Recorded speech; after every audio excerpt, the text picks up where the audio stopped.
Welcome to rSlash Choosingbeggars, where someone expects $19,000 for free. On this next post, OP works at a vendor company, and one of their clients sent this letter. To whom it may concern, dear valued vendors, Choosing Beggar wishes your family and friends the happiest of holidays.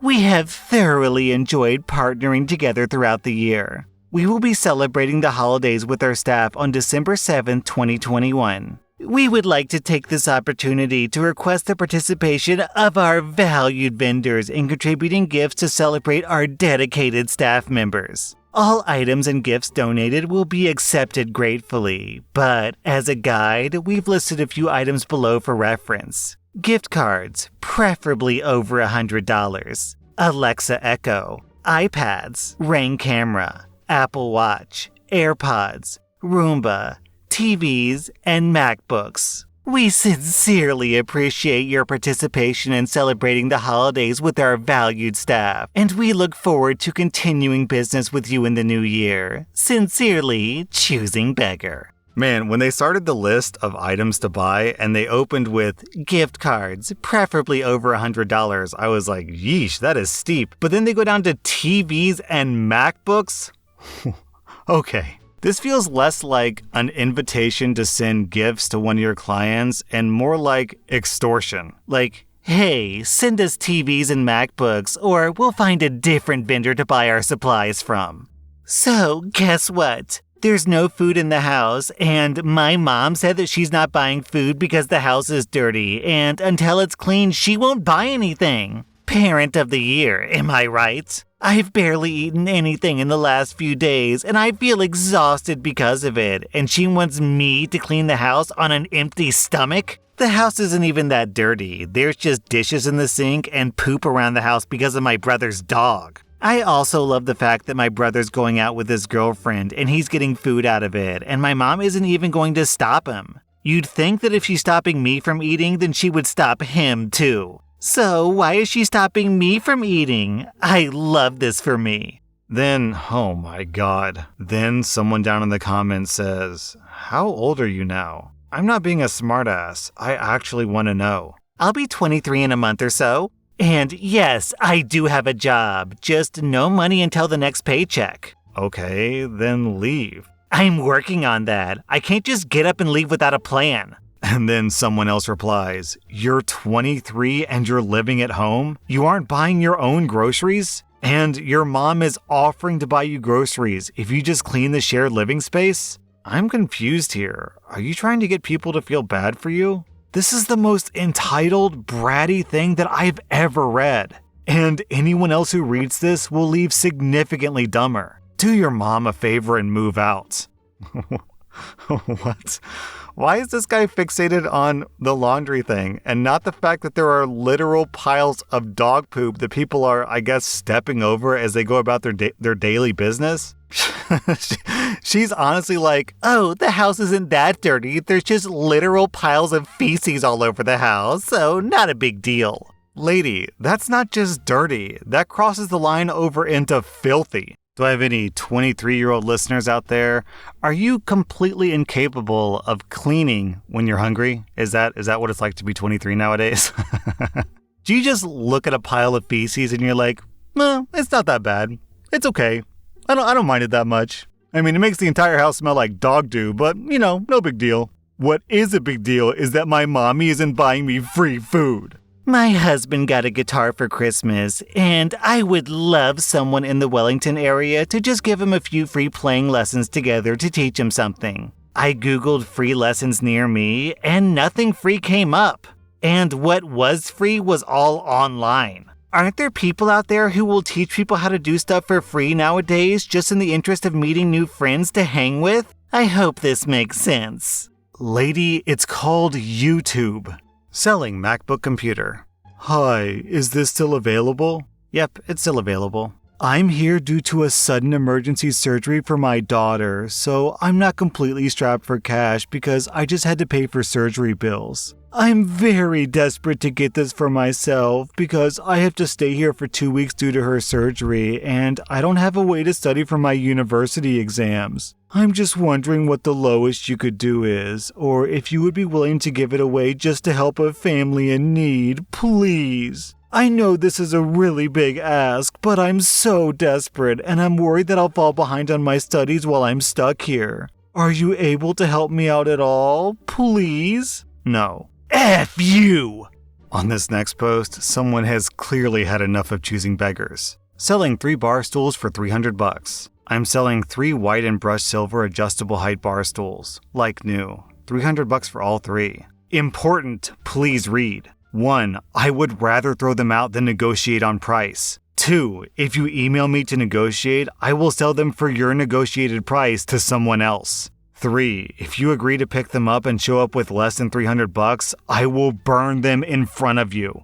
I was here last week, and the chef let me try the lobster bisque. I was wondering about the bourbon fillet. The fillet is great. It's one of the few items that's been on the menu since we opened. How'd you like the bisque? It was fantastic! I worry that the family won't like the fillet. Can you make me one so we can try it, and then maybe we might order a family meal? Sure. How would you like it cooked? It'll be $34 after tax. I was thinking that it would be free, like the bisque. I'm sorry. Filet mignon is expensive, and I can't hand out samples. You did with the bisque? No, my chef did. And instead of bringing you back to buy a bowl, it just brought you back to get something else for free. This is not a polite way to treat a customer. You haven't paid for anything, therefore you're not a customer. So long, and don't forget to go huff some paints. I'm sure they have free samples as well. Down in the comments, we have this story from Elegant Habit. On this next post, OP is a waiter, and he's roughly recounting an encounter that he had with a Karen at a restaurant. We had a choosing beggar who would come to our cafe for free soup samples each day. He never bought anything, but he took up our largest table and covered it with books and newspapers. This was a cafe inside a bookstore. He'd park there all day, buying nothing and nursing his soup sample.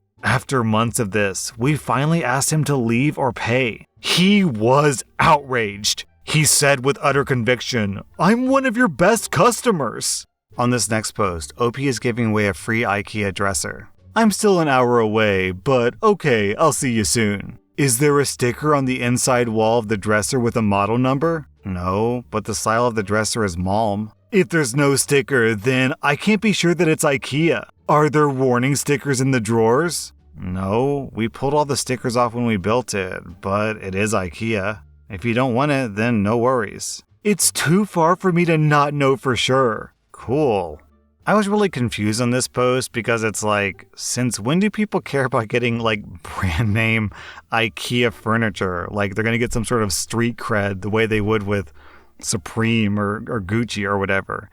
And it turns out that IKEA recalled the Malm dressers because they weren't stable. So what's really going on here is the choosing beggar wants to make sure that this has the official stickers on it so that he can go return it to IKEA and get the refund. So I guess not a choosing beggar, just a good old-fashioned scam artist. Help set up the locker room before game time. Long before the players and coaches arrive to do business in Exact Tech Arena, you can help the equipment staff make all the necessary preparation to the locker room and bench area. You can outfit each locker, check the pressure on the basketballs, and more in this truly unique experience. Your day will start early, hours before tip-off at the basketball practice complex. As you pass national championship trophies and Final Four floors from years gone by, you'll load up the equipment truck with shoes, uniforms, game balls, warm-up gear, and everything the team needs for game day. When you arrive at Exact Tech Arena, you'll help the equipment staff set up the locker room and bench area. It doesn't get any more behind the scenes in this incredible experience. Purchase does not include admittance to the game. Purchase does not include admittance to the game. $350 each? Wait, what? Oh, they're not paying you. They expect you to pay them. Okay. So when I started reading this post, I thought it was going to be one of those like job postings that was just a really terrible job and the pay is terrible. But it's not. It's a ticketed experience. These people expect you to pay them $350 for the privilege, for the opportunity to wake up super early and do, what, custodial work around some basketball arena? And even then, you still have to buy tickets to the game. I was so confused by this post, dude. I was like, $350 for just like a morning of doing like basic custodial work? This doesn't seem too bad. Why is this on r/choosingbeggars? Why does it have 9,000 upvotes?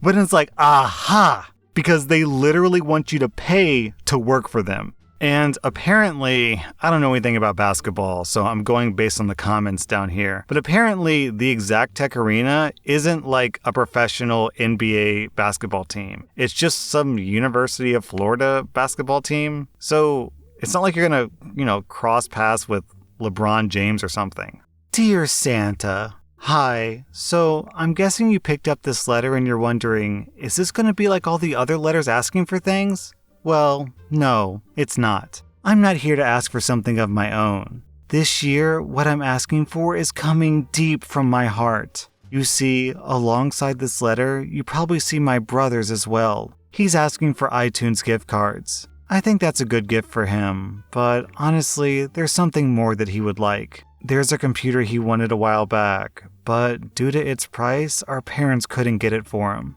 Watching him get turned down made me sad, so I went out of my way to try to save money for his computer. Unfortunately, the computer is $6,189, and I only managed to save $200. So, my reason for writing this letter is to ask for $6,000 in Visa cards. I know that I could have actually asked in this letter for the computer itself, but I want to contribute my $200 to the cost. My mom can use her credit card when I trade my Visa cards and money saved with her. It would make me really happy to have a Christmas where I'm giving rather than getting. Thank you for reading my letter, and I hope you have a wonderful holiday season, even though I wrote this in November, lol. Sincerely, Elizabeth. You see, I'm not a selfish person because I don't want something for myself. I want something for another person. All I'm asking for is one little gift of $6,000 in credit cards. That's it. Just that one tiny little thing. Just $6,000, please. Also, over the years, I've acquired several computers for my business as a YouTuber. I actually have 3 at the moment. One that I use in my recording booth, one that I use for like my editing and my personal like game station, and then a third, which I set up in another room because I might start another project soon, and that computer's for that project. And not one of those 3 computers is worth anywhere close to $6,000. $6,000 is ludicrous for a machine. My most expensive computer is like my dedicated editing and rendering machine, and if you don't know, rendering is really, really intense on a computer. And even though I like pimped out that computer with some really impressive hardware because I need to be able to use like Premiere Pro and Photoshop and all these intensive editing programs on that computer, still, I think it was under like $2,500. So asking for $6,000 is absolutely mind-blowing. I think that more than likely what's happening here is that this isn't a kid at all. This is just probably some adult who's trying to scam whatever this organization is into giving him $6,000 in credit cards so we can spend it in, whatever. Like, it's super coincidental that her brother is asking for iTunes gift cards, which is a really, really commonly sought after item for scammers. My name is Nadia, and I absolutely love your custom Air Force Ones. I was wondering if you'd be interested in sending me a pair for free in exchange for promotion of your products and brands on my social media account. Here's my link, tiktok.com/such and such. I would absolutely love to promote your product. I've gotten 1,000 to 7,000 views on some unboxing videos and over 900 likes on those videos as well. Let me know what you decide. I can give you my shipping information and contact info if needed. I look forward to hearing back from you. Sincerely, Nadia. And then OP replies, I don't give out $180 shoes for free. And I also have more likes and followers than you on TikTok, so your answer is no. I very briefly started a TikTok account just to see if my type of content would do well on TikTok, and the answer is no for the most part. I would get like a couple thousand views per video, so I kind of dropped it. But one thing I learned on TikTok is that 1,000 to 5,000 views on TikTok is nothing. It's chump change. It's pathetic. It is definitely not enough to be asking people for free $180 worth of product. Review 1 star. My fiance and I went to see the property, and my father unexpectedly passed away on the same day. We wrote a heartfelt letter, and we included that in our offer. The owner then personally reached out to see if we could make a deal happen. I'm sure that he was eager to sell during these uncertain times too. I explained that we couldn't offer any more money since we were already at the max amount that our bank would allow with our Veterans Affairs loan. After telling my agent about the situation, he offered to reduce his commission to make the deal work. I then talked to the owner, and he said to submit the offer, and maybe his agent would do the same to help him out.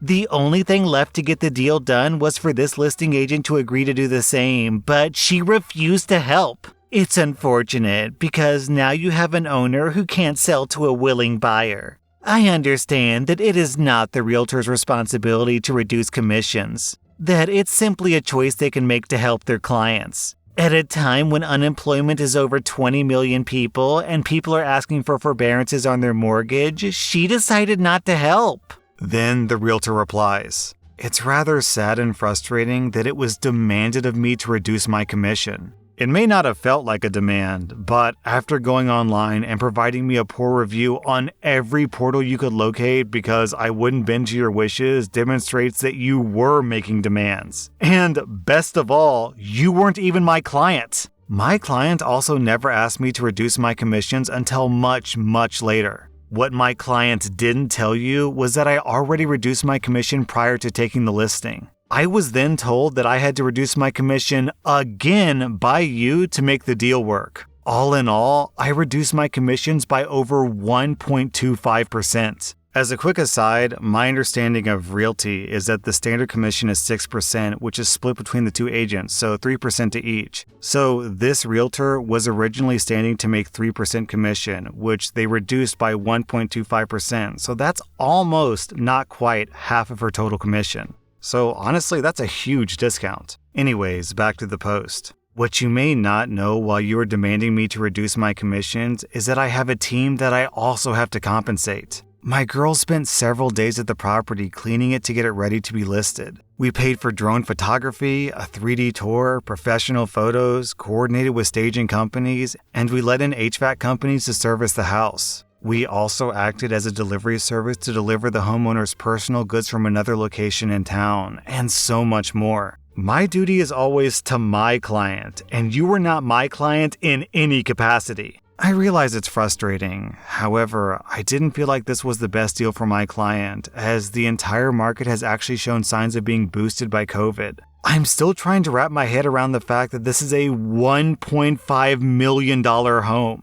This person complained about unemployment, but then they expect the realtor to work for free. Okay, so I did the math, and if it's correct, 1.25% of 1.5 million is $18,750. So this choosing beggar was literally expecting this realtor to give up 19 grand just so she could get her house cheaper. And it's like, what does that have to do with your dad dying? I mean, I'm sorry, lady, but what do you expect me to do? Be like, I'm so sorry your dad died. Here's $19,000 out of my pocket. Honestly, I have a sneaking suspicion that every single time this lady tries to buy her house, her dad tragically and unexpectedly dies.